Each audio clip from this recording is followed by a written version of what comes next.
In this video, we'll be going over the question for sum. So given array nums of n integers and an integer target, are there elements a, b, c, d in num such that the sum of the four elements is equal to target? Find all unique quadruplets in the array which gives the sum of target. Notice that the solution set must not contain duplicate quadruplets. So for example, we have 1, 0, negative 1, 0, negative 2, 2, and our target sum is 0.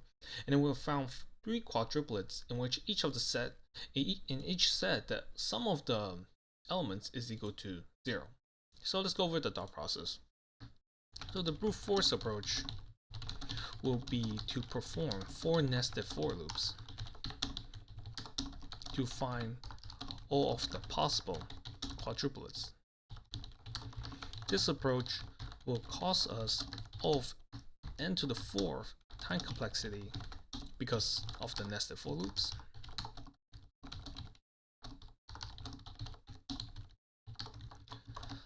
We can implement an optimized approach by sorting the input array in ascending order. Then we can use a for loop or a nested for loop to find the first two elements inside our quadruplet. Then we can implement a two-pointer approach for the last two elements inside our quadruplet. This will allow us to reduce the time complexity to of n to the 3. A side case we have to handle is the solution set must not contain duplicate quadruplets. So the side case we have to handle is to prevent duplicate quadruplets. When we sort the input array in ascending order,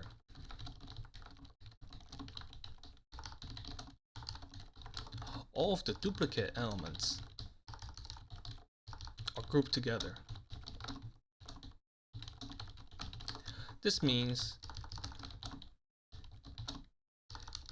for example, if our quadruplets consists of the elements A, B, C, D, if we have already considered A for the first position, we want to skip all future occurrences of A to prevent us from getting a duplicate quadruplet.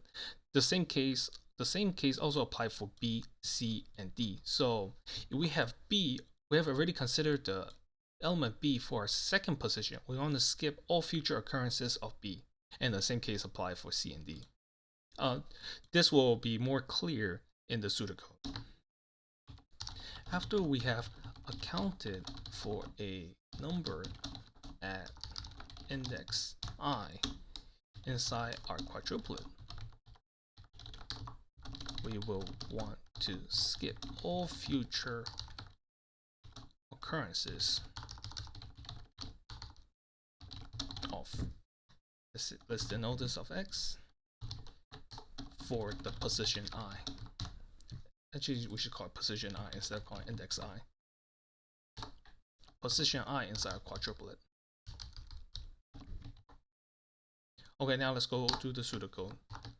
So we'll sort the input array in ascending order. Then we're going to create a list, quadruplets, to keep track of all the quadruplets.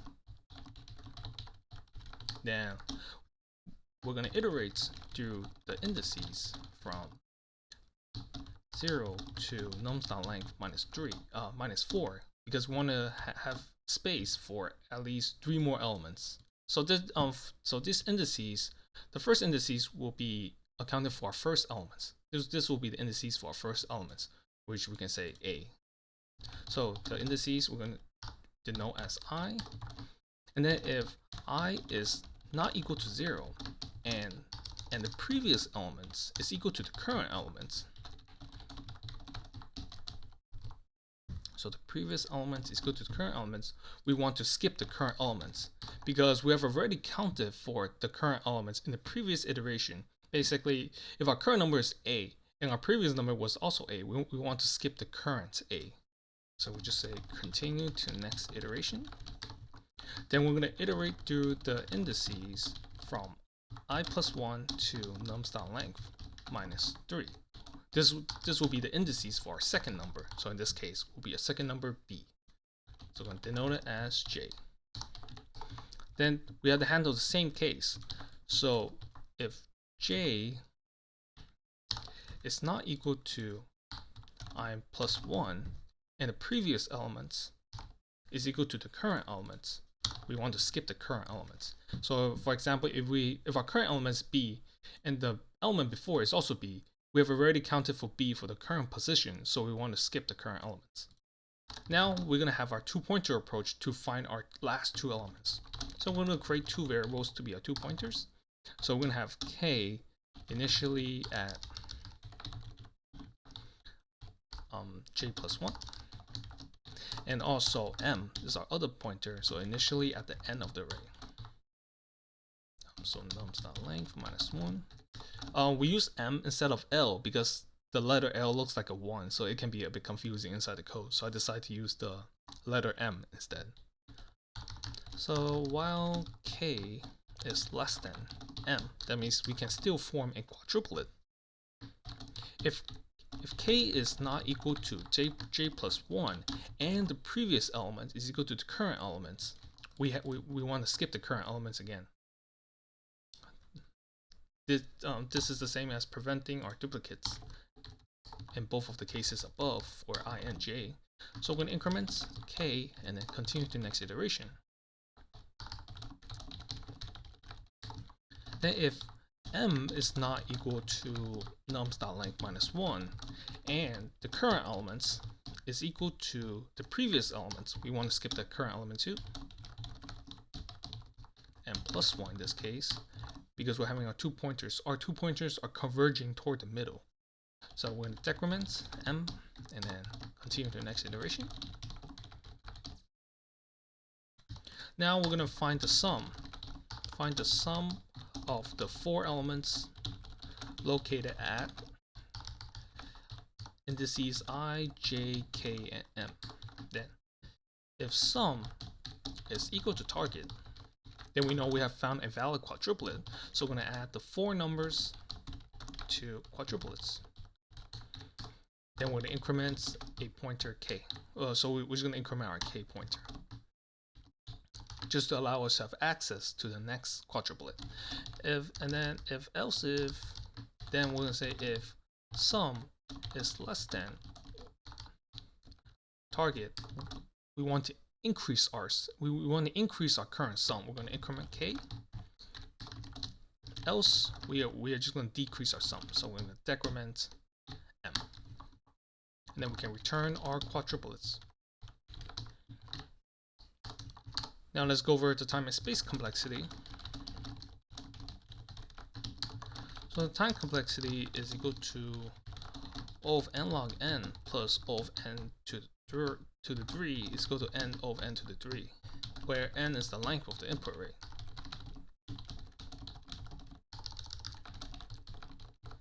And the O of n log n, that's for sorting, and then O of n cube is going to be two nested for loops plus two pointer.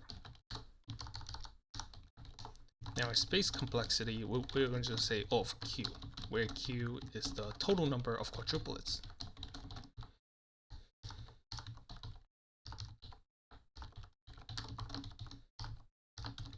Because this is our resulting list.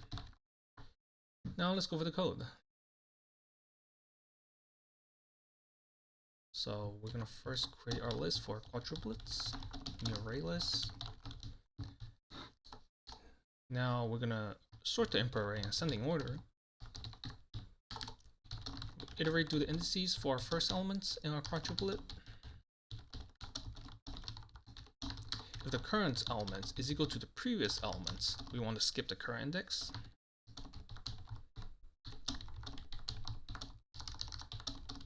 So just say continue, and then iterate through the indices of our second elements in our quadruplet. Then similar case, we have to skip the current elements if it's equal to the previous elements. J is not equal to I plus 1, and the current elements is equal to the previous. We want to continue the next iteration. Now we can create our two variables to be our two pointers.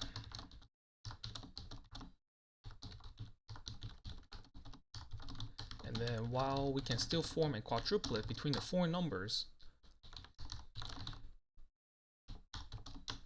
if the current elements is equal to the previous elements, we want to skip the current index.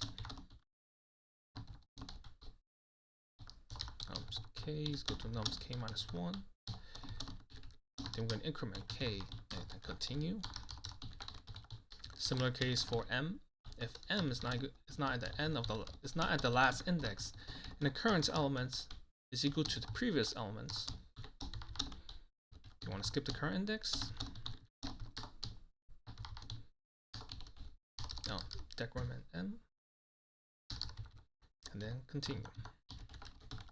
Now we're going to find the sum of the current four quadruplets.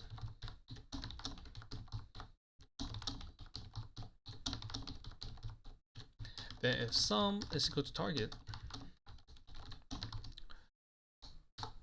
then we have found a valid quadruplet. So I'm going to add quadruplets. Add the current four numbers.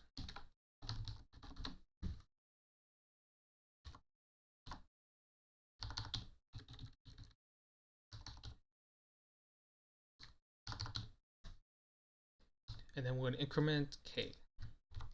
Actually, before here, we should be doing an else if. So if sum is less than target, we want to increase our sum by incrementing our pointer k.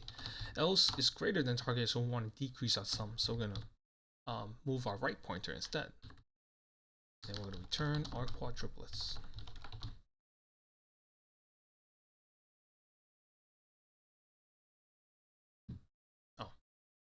Oh, because we need to add a list instead, so we cannot add an array here. So instead, we can say arrays.addList over 4 elements.